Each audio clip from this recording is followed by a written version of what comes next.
أعوذ بالله من الشيطان الرجيم. بسم الله الرحمن الرحيم. الرحمن علم القرآن خلق الإنسان علمه البيان. الشمس والقمر بحسبان والنجم والشجر يسجدان والسماء رفعها ووضع الميزان ألا تطغوا في الميزان وأقيموا الوزن بالقسط ولا تخسروا الميزان والأرض وضعها للأنام فيها فاكهة والنخل ذات الأكمام والحب العصف والريحان فبأي آلاء ربكما تكذبان خلق الإنسان من صلصال كالفخار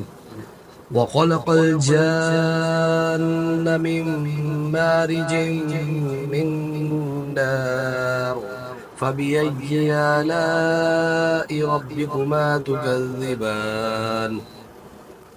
رب المشرقين ورب المغربين فبأي آلاء ربكما تكذبان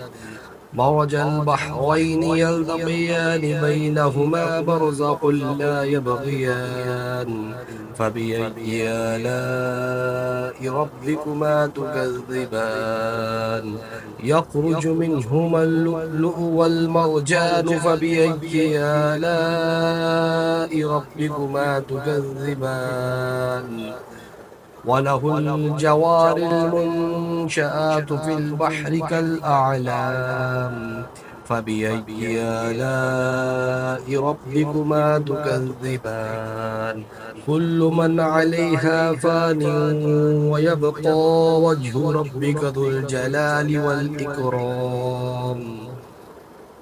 فبأي آلاء ربكما تكذبان يسأله من في السماوات والأرض كل يوم هو في شأن فبأي آلاء ربكما تكذبان سنفرغ لكم أيها الثقلان فبأي آلاء ربكما تكذبان يا معشر الجن والإنس إن استطعتم أن تنفذوا من أقطار السماوات والأرض فانفذوا لا تنفذون إلا بسلطان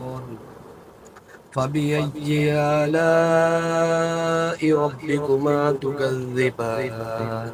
يرسل عليكما شواظ من نار ونحاس فلا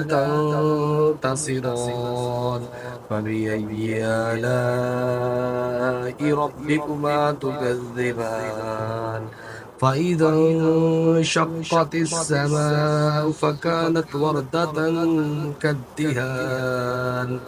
فبأي آلاء ربكما تكذبان فيومئذ لا يسأل عن ذنبه إنس ولا جان فبأي آلاء ربكما تكذبان يعرف المجرمون بسيماهم فيؤخذ بالنواسي والأقدام فبأي آلاء ربكما تكذبان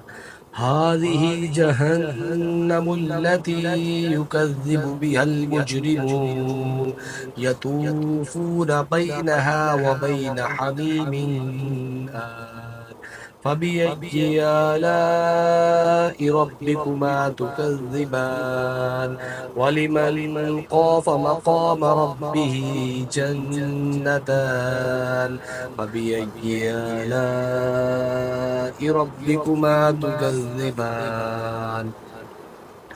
ذواتا أفنان فبأي آلاء ربكما تكذبان فيهما عينان تجريان فبأي آلاء ربكما تكذبان فيهما من كل فاكهة زوجان فبأي آلاء ربكما تكذبان متكئين على فرش بطائنها من استبرق وجنى الجنتين دان فبأي آلاء ربكما تكذبان فيهن قاصرات الطرف لم يطمثهن إنس قبلهم ولا جان فبأي آلاء ربكما تكذبان كأنهن الياقوت والمرجان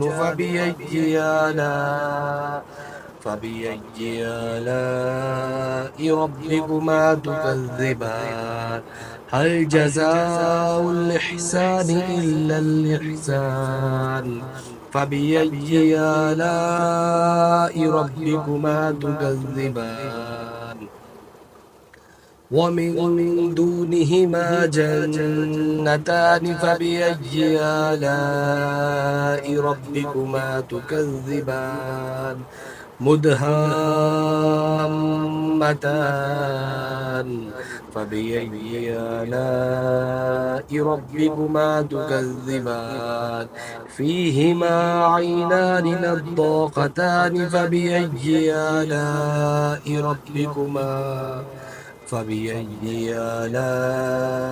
ربكما تكذبان فيهما فاكهة ونخل ورمان فبأي آلاء ربكما تكذبان فيهن خيرات حسان فبأي آلاء ربكما تكذبان حور مقصورات في الخيام فبأي آلاء ربكما تكذبان لم يطمثهن إنس قبلهم ولا جان فبأي آلاء ربكما تكذبان متكئين على رفرف خضر وبقري حسان فبأي آلاء ربكما تكذبان تبارك اسم ربك ذي الجلال والإكرام صدق الله العظيم.